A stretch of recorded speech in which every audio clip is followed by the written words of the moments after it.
I have an app, and I make $15 a year from Amazon affiliate. Yay! Whoa! You don't have to show off with your filthy richness, from Amazon, In our hospital, out of 100 patients, 99 patients, survived this operation. Mm-hmm. Up until now, we had 99 successes. So next patient is going to die. Okay, yeah. Yeah, and then we wouldn't have hired you because we only hired child prodigies, nothing else. So Shut up.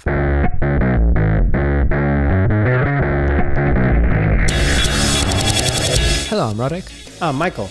And this is the podcast, A sounding board for interesting ideas and insights. We discuss books we read and want to share with you, as well as technology and productivity, which is what we do by day working on our app, Nozbe. or whatever else comes to mind.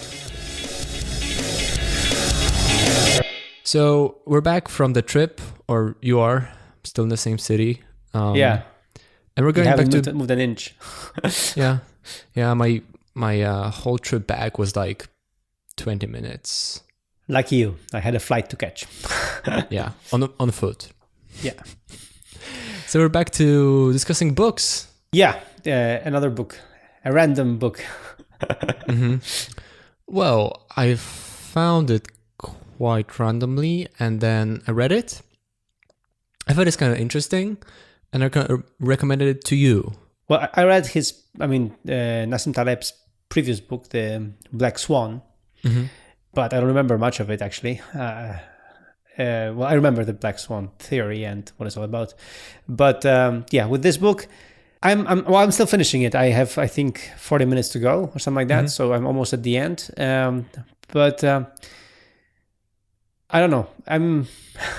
The book is kind of random, It's like the way I don't like the way the book is structured and the way the book works, and I'm not sure about what the author really wants to tell us. I can try to summarize, but it's there are a few ideas that I really like, but the rest I'm just a little bit confused. So I hope that you will help me out here with understanding. So you're saying you're skeptical. Yeah. So basically, you're becoming like me. Yeah. So in this version, like I am you and you are me. So you are the enthusiast and I am the skeptical now. So we switch places now.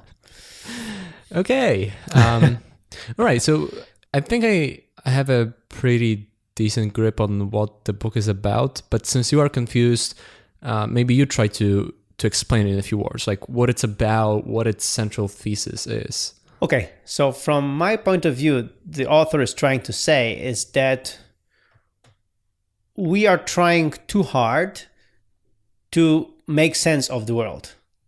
Like we are trying too hard to make sense, for the things to make sense, where in most cases things are random.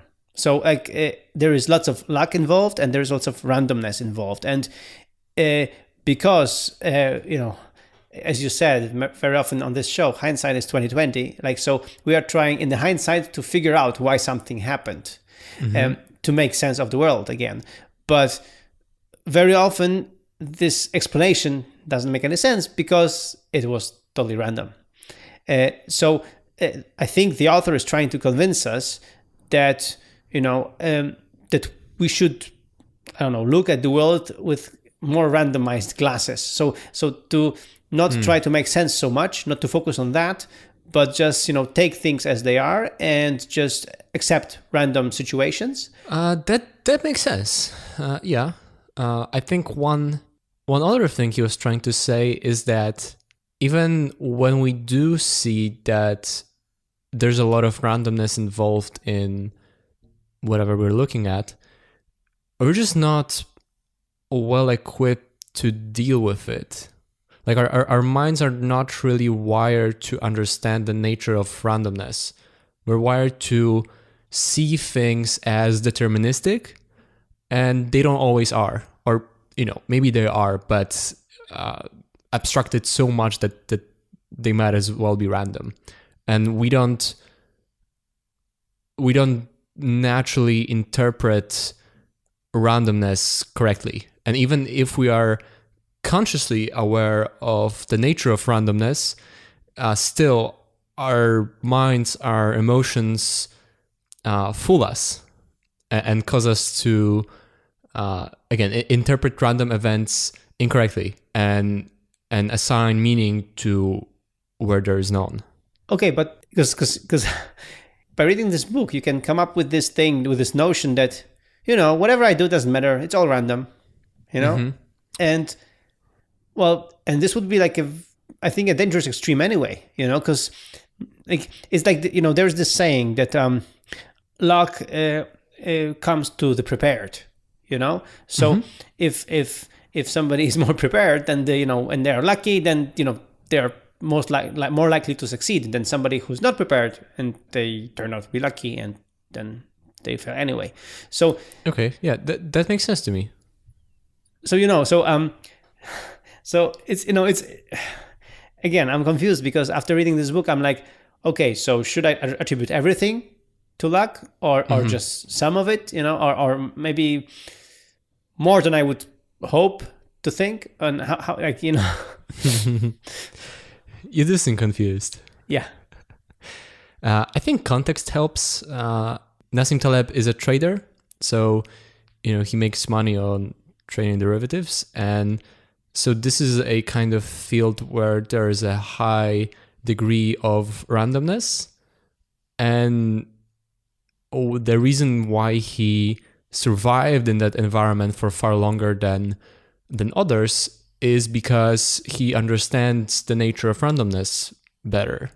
So one example that he would show over and over, which does confirm your theory that luck comes to the prepared, that in his field, traders are judged not by tenure but by profit, and the weird nature of randomness in the markets is such that you can make a lot more profit by doing things that work most of the time, but then every 10 years there's this extreme event, this black swan event, as he would say, which will wipe out all those positions and those traders which were most amazing, most profitable, and people would assign all sorts of virtue and skill to their profits, and in reality they just followed a strategy which eventually would blow up and they would lose more money than they ever made, whereas he would make steady money over time and in fact make most money on those black swan events. And so most of the time, he would be prepared, because he understands the nature of randomness better. So he would stay in this longer, and he wouldn't care about the fact that others are fooled by the numbers now. Others see, okay, this guy is the most profitable, so he's the best, he's the most skilled. When in reality, it's just randomness, right? It's just the fact that he's playing a game which almost inevitably will blow up. Yeah, there was the story of two different traders that in quite the beginning of the book, where one of them was like the steady trader. He had the skill set, and he was like making safe bets, and he had like a structure of how he was investing money and how he was getting the money, and he was earning pretty good money, really good money. But then he had his neighbor who was far more successful, and he was, I really like that. He was asking himself, maybe he's playing safe or playing too safe. Maybe he should, change the way he's playing, because apparently the other guy is not playing safe and he's, earning a lot more. So I like the story on two different levels. So first level was, the premise of the book that the other guy was fooled by randomness. He attributed his enormous success to his skill, whereas it wasn't his skill, it was his stroke of luck, in that moment. So he was lucky in many ways, and then when his luck turned, he went broke. So that's that's the thing. So I think the first lesson here is to stay humble and not bet everything on one thing, and and not attribute everything to yourself and to your own skills, and to to eat your own bullshit, to in a way that that you think that you're the best because you think so. Ego and stuff. Ego is the enemy. We talked about it before on this show. So I would say this thing was also good. But the other thing that I also found in this story, and I found it really fascinating and really something it struck home, was the fact that we are pretty successful with Nozbe. We are 10 years in business. We are profitable. We have a growing team. We have a growing user base. We are changing the world of people who are using our tool and stuff. But it's a steady climb. It's not like we are right now, disrupting everything, and we have millions of paying users, and we have billions of dollars. I am not on Forbes whatever list. Who cares about that? Mm-hmm. So when you read all these things about these guys, these immense successes, you start thinking, maybe I'm doing something wrong. Maybe I'm playing too safe. Maybe I should, disrupt the whole thing. Maybe I should get investor right now and I don't know, get $1 billion or die trying, right? I mean, this kind of thing.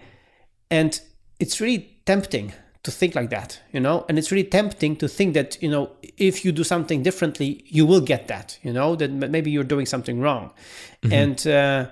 And it's a situation, like it's an emotional state that I sometimes feel myself in. And I really have to struggle with this to, put myself back to earth and say, Michael, you're doing a good job. Yes, you have things to improve, and so keep improving. But what you're doing is the right way to go. It's really hard to think like that. Yeah, I agree. That's the nature of the being fooled part, right? Mm-hmm. We are successful, but our emotions still fool us because we naturally end up comparing ourselves to these wild successes, which are partly attributed perhaps to the skills, but were largely lucky.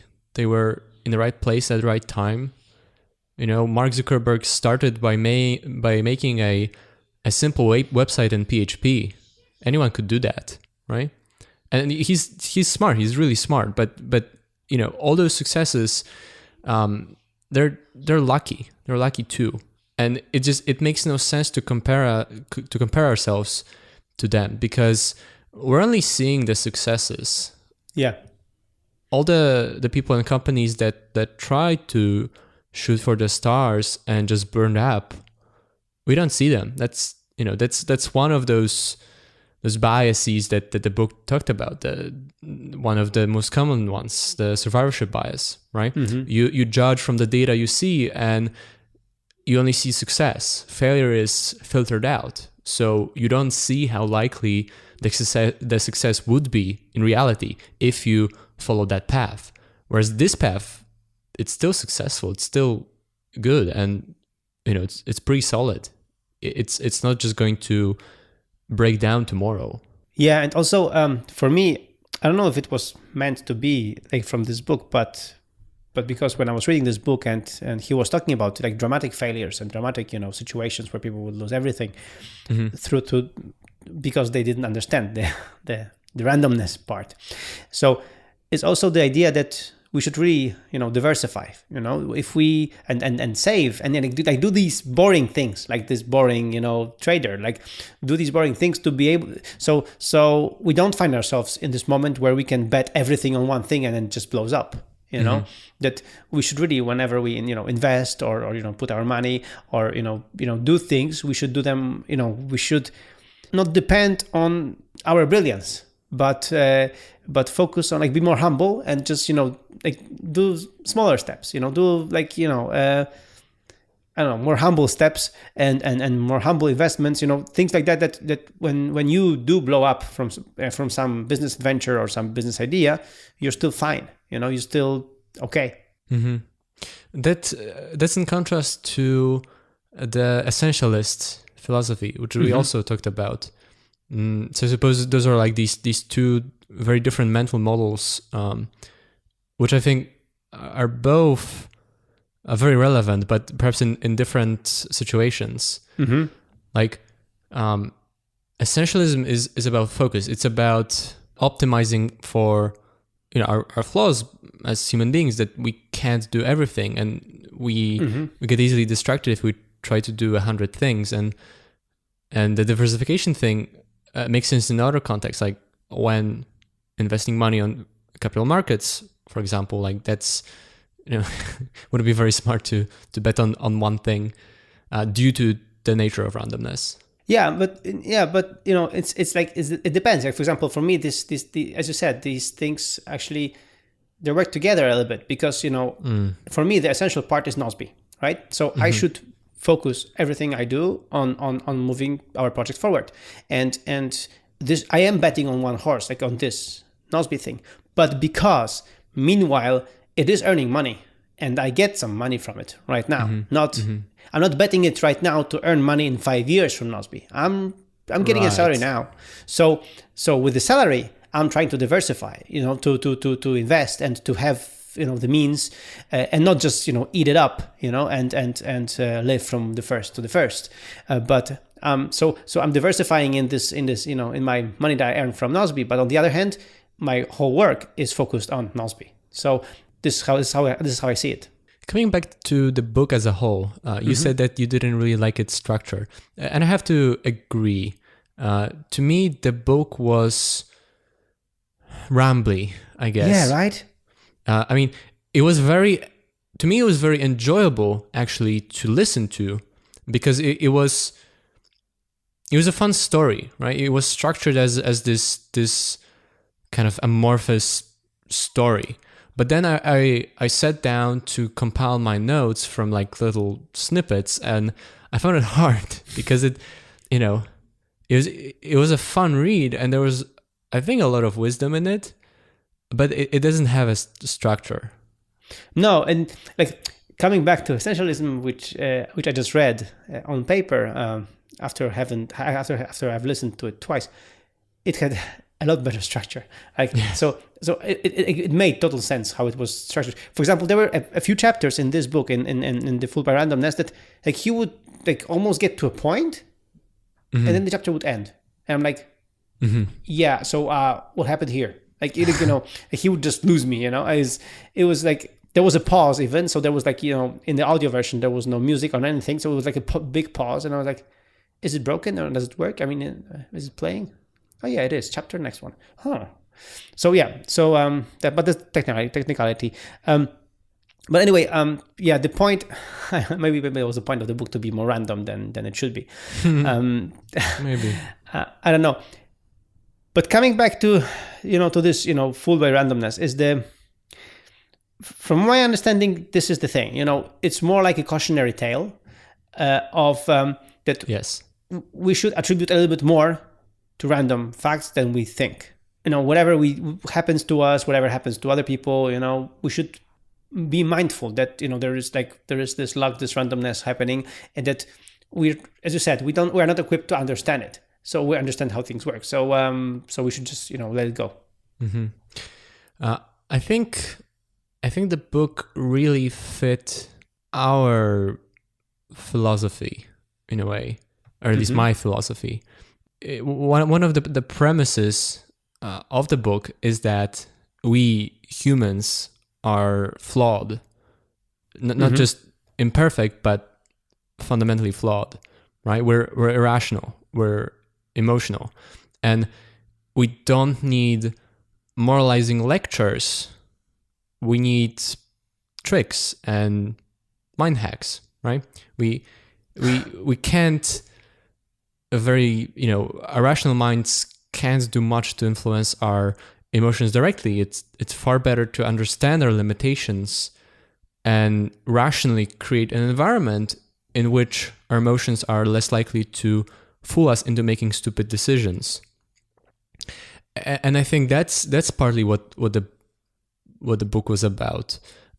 It gave a lot of examples, not just moralizing lectures on how randomness works, but how we're fooled by it, and how to create a life for yourself in which you're less likely to be fooled. Like, for example, many of these stories were very much in the context of of the author being a trader, but he talked about reading news, for example, right? Yeah.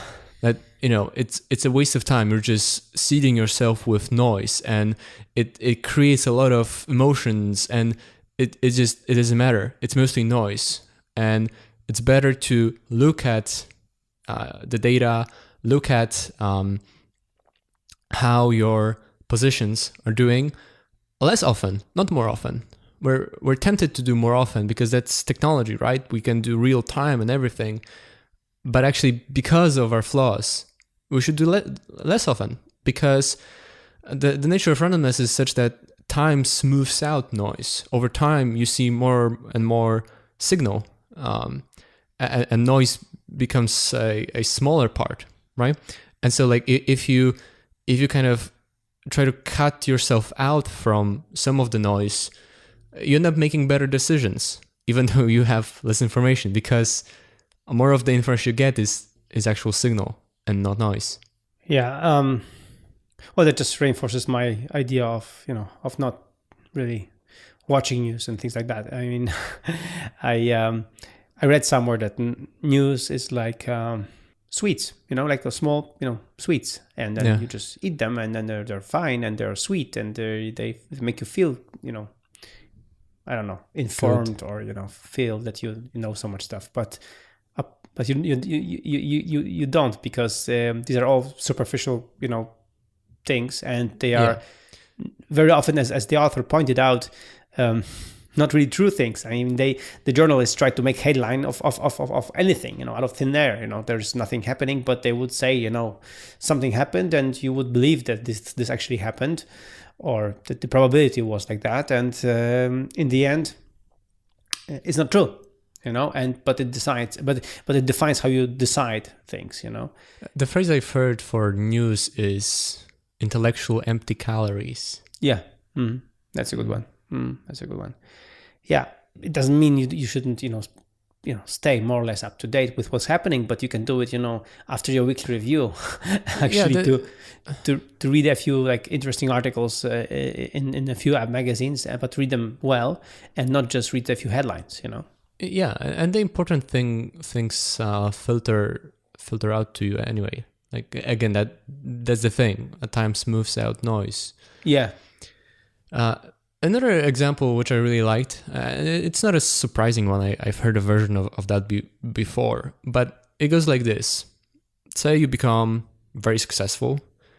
Maybe you start an internet company. Maybe you make, maybe you're the top 1% or whatever, right? And then you feel like, oh, I'm successful. So you move into the richest neighborhood in the city. Right. And then in that neighborhood, you're the least wealthy of all the families living there. And nothing changed. You're still as successful as you have been. But now you feel like shit. You feel worthless. You feel like the worst, not because of anything in reality, but because you're fooled by, not by randomness perhaps, but by the information you see. Your emotional brain is incapable of processing the fact that you're still top 1%. You naturally contrast yourself to the top 1% of the top 1%, and among them you're the worst, and you feel like failure, right? And so the kind of fooled by randomness solution to this is to accept your irrationality as a human being, not try to be like, oh, I understand it, because it's not enough that you understand it rationally, but you just don't move into the super rich neighborhood in the first place, right? Yeah.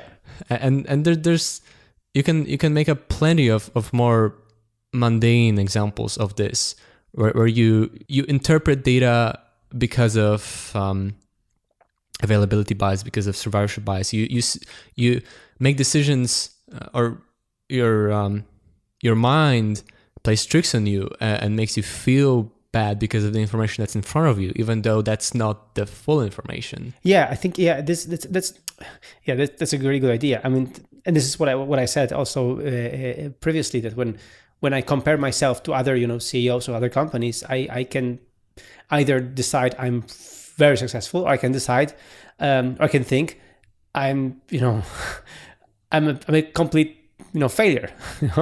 Yeah. I'm not worth billions. I'm not on the stock exchange or whatever. I'm like, whatever. I can make up things, but it's a good, that was a good thing. I mean, he was trying to tell us that the sample is important. Like if you, as you said, if your sample, if you compare yourself to the richest people on the planet, you will become a failure, in your own eyes, because it's not the whole sample. It's just the sample of the richest people, and it's the same thing with everything that we compare to, wherever analyze data. The same goes with successes and failures and everything else. And yeah, it's a good idea not to move up to the richest neighborhoods. It's like whenever I visit London,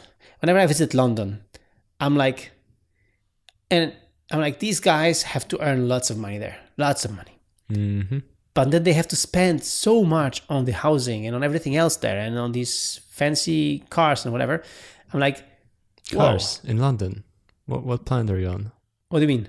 Who has a car in central London? The ones who show off. They're all the best cars are in London. Yeah. Fine. I mean, that's true.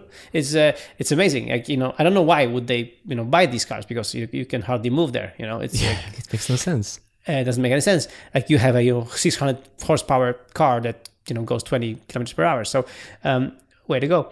But what I'm saying is that they like the level, like it's the same with San Francisco. The San Francisco, you have to spend so much money to live there, and you could be a more successful I don't know, developer or whoever or entrepreneur if you would live in a different place. And you wouldn't have that costs, and then you could just focus on just really creating value and earning money and having a good life, And it's crazy what people are, what we do, And I just recently talked to a friend who lives in San Francisco, and he was like, he earns a lot more money than I do, but he has no savings. Like, how do you have savings in San Francisco? I mean, it's impossible. Yeah. Right? Crazy stuff. No, it's really crazy stuff. Yeah. No. So the sample matters, and compare, and also this thing that we tend to compare each other, to other people, and it's in our human nature, and that's why I think we are being fooled by this, because as you said, we tend to compare because this is how we roll, this is how we think, but then we don't realize we pick up wrong samples, and then we make wrong comparisons, and we get wrong conclusions from that. Mm-hmm. Another thing that I found really interesting, this thought experiment in the book, it's about kind of the limitations of empiricism, inductive reasoning. It's like, say you inspect 5,000 swans, right? Yeah. And you see that all are white.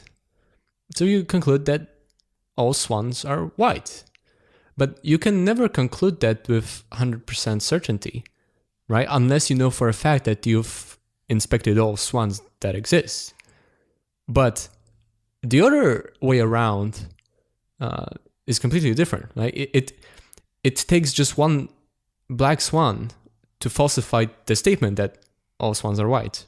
Yeah. You know what I'm saying? So, like, in a way, you can only falsify statements empirically, but you can never really prove them. So that's a big problem when we're making decisions based on data, because we try to be smarter and use data and collect data and make decisions based on data, but the world is changing from underneath us. So we see that X has always been true, and so we conclude that X always must be true, not from first principles, but through inductive reasoning. It's, all the samples we have says that X is true, so it must be true. But maybe it's not. And like the whole history of technology and internet technology and disruption and whatever is all about breaking those assumptions, right? Or the other way around. You're, for example, you're investing on the markets and you decide X never happened before, so it's a safe bet that it won't happen. but it's not. Like just because all the samples you have says X never happened doesn't mean it cannot happen. You know what I'm saying? So this is stupid, but it's not. Like we can so easily be fooled by thinking that just because we have some data or more data, we've collected more samples, that this is enough to discern the truth, and it just that's not always the case, right?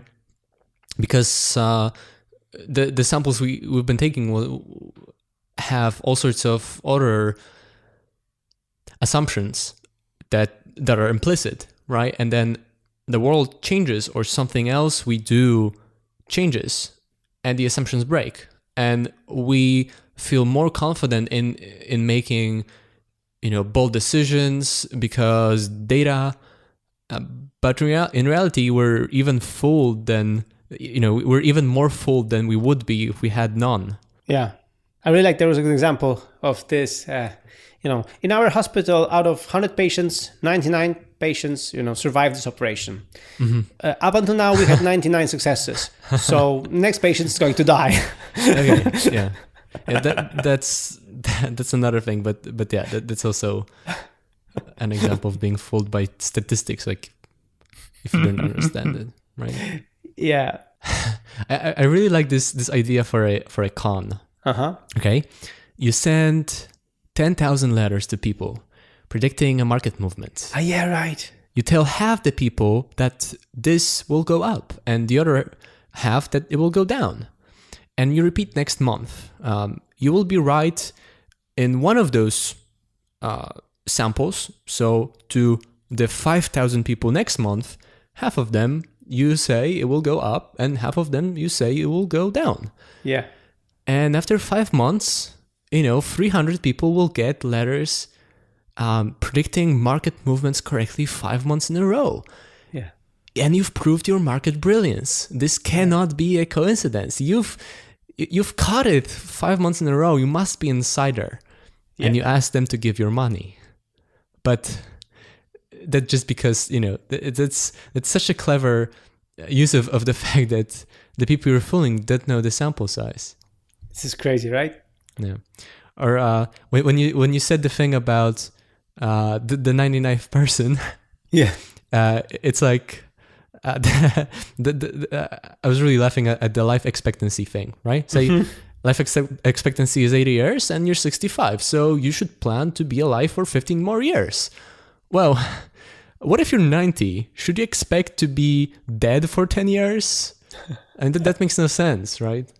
Yeah, what's your expectancy? Minus 10? yeah. That's your life expectancy. I mean, it makes no sense. Like, I think in the past we talked, or at least we both read the book Naked Statistics, and it talked a lot about things like that. Just simple, matters of statistics and how to calculate stuff like that. And this is really annoying in media, especially like media covering science and technology, and they're throwing around numbers and percentages and statistics, and it makes them sound smart. Yeah. But then some of the time, you know better about a thing, and you just see that they're making, stupid mistakes like this, like with life expectancy. Like that's the life expectancy at birth. If you're 65, your conditional life expectancy is longer because you're still alive, right? And that's one of the many annoying things about coming back to reading the news, that journalists often just don't understand statistics and don't understand science and have no real idea what they're talking about. Yeah, I mean the whole thing about conditional probabilities was pretty interesting. That that there are these conditions that we have to take under consideration. If we don't, then the data is just crazy stupid. It's like, doesn't make any sense. Mm-hmm. Coming back to again to this notion of success and things, and I couldn't help by analyzing things retrospectively. What happened to me, how I started with the business and things, and trying to figure out how much I can attribute to to luck, and randomness, and Yeah, it's crazy stuff. I mean, just coming back to how we met, if you think about it, Oh yeah. it's totally crazy, the Should I tell the story? yeah, you should. Okay, so we met because I made this app called The Dam, which is a simple app for the Mac, and I'm still in the store. And I knew you from the internet, and I knew you use the Mac, and that you blog about productivity. And so I thought, okay, maybe I'll just email you and pitch you the app, and if you like it, maybe you'll write about it, and I'll get some more sales, right? And you did write about it, and it didn't change a thing. But it so happened that you needed help with some thing on the Mac. And so the crazy thing is that if I didn't make this app, we wouldn't met. If you didn't need help at that moment, perhaps I'd never hear from you again. And why did I know about you in the first place? Well, I knew about you because I knew about the company 37 Signals, which is our competitor, funny enough. And on their blog Signal versus Noise, at one point, you were in their office and you recorded an interview with Jason Fried, their CEO. And Jason Fried posted a link to your magazine, private magazine, to the interview. And it so happened, and I noticed it because I was reading them.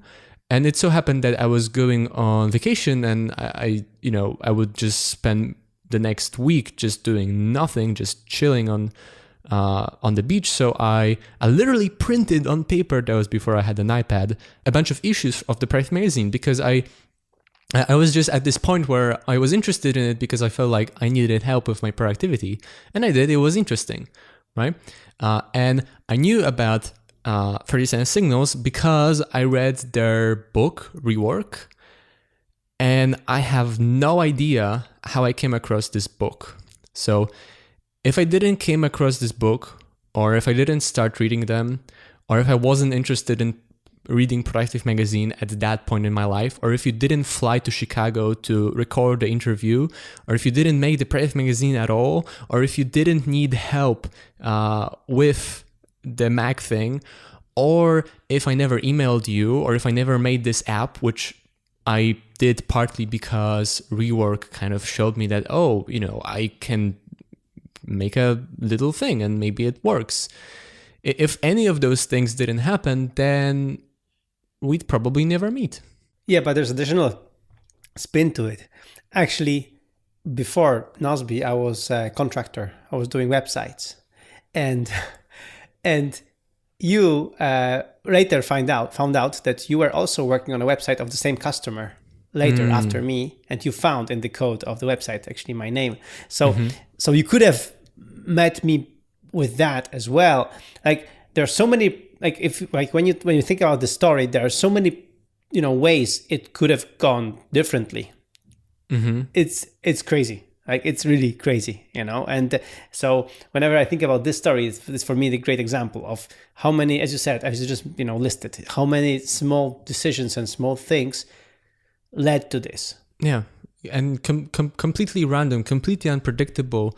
In hindsight, it makes this pretty story, but at that point, like I could never have predicted the sequence of events that would lead us to where we are now. Yeah, right, and I could have been in a very different place if I didn't meet you, and if this wasn't my first job out of school, but some other job, which I mean, who knows, right? Yeah. And I did things which influenced the fact that I got here. The prepared are those that get lucky, right? Yeah. But still, so much randomness, so many things I could never have controlled. Yeah, it brings me back to the story of how Nasby started, when I launched it. And okay, I did some work, like promotional work. I was a part of different GTD communities, before I launched Nasby. So I did some stuff, but but all of a sudden there is this, one of the bloggers I was following, he wrote an article on Nozbe on this big, website. And then from there, like all the links came up and then everything. So again, it was luck. I was kind of prepared, but it's hard to attribute everything to my, preparedness or, hard work. It's always, this, like there's this randomness fact, and there's no recipe for that. I can you can ask me about the secret of my success, and I will tell you all these pretty stories like the one that we have. But we're trying to make sense of what happened. Yeah. Or another one. You probably heard this story, but I don't think I ever told on the show. I have an elder brother.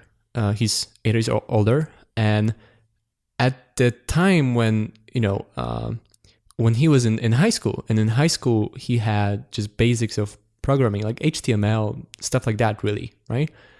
I was 8 years younger, and we shared a computer, right?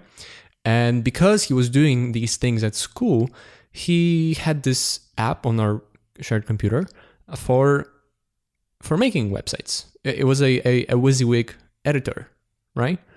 And I discovered that, and I kind of got interested in it because I could do stuff. I could make a computer do things, and then it had attached like tutorials for HTML and CSS and PHP, and that's how I started with programming. And I was 11, and it was pure luck, right? It was just, again, more sequence of events that are completely random, right? The fact that I have an older brother, that he had this at school, that he installed this app, that we had a shared computer, that I discovered it and got interested in it, and probably had too much time, bored to explore this thing. It would be so simple for me to never see that, and maybe I wouldn't be a programmer then, or I would discover it many years later. It's just luck. It's just luck. Yeah, and then we wouldn't have hired you because we only hired child prodigies, nothing else. So shut up.